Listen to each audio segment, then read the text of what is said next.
Chairman, রাজ্যের বর্তমান শিক্ষামন্ত্রী, দমদমের জনপ্রিয় বিধায়ক অধ্যাপক ব্রাত্য বসু উপস্থিত হয়েছেন।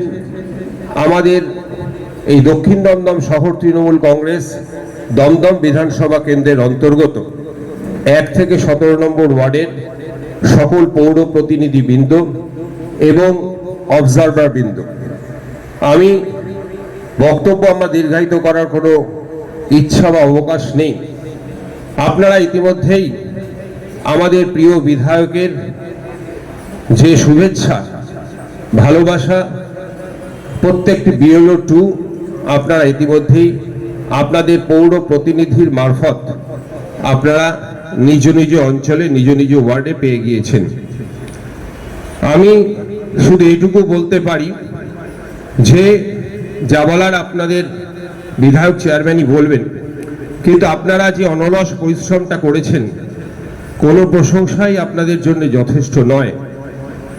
আমরা সকল পৌর প্রতিনিধিরাই আপনাদের এই অনলস পরিশ্রমের জন্য আপনাদের কাছে ঋণী।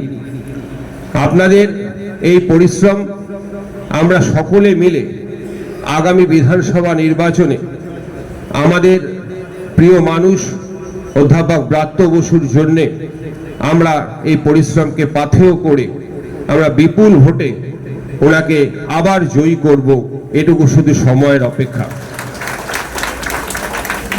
আজকের এই আমাদের এই যে লড়াই, এই সংগ্রাম, এই সূচনা আপনাদের হাত ধরেই হলো।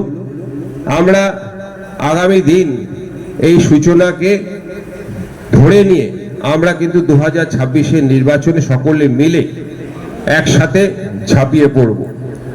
আমি বক্তব্য দীর্ঘায়িত না করে আমি পৌর প্রতিনিধির পক্ষ থেকে দেবাশিস বন্দ্যোপাধ্যায়কে কিছু বলার জন্য অনুরোধ করব।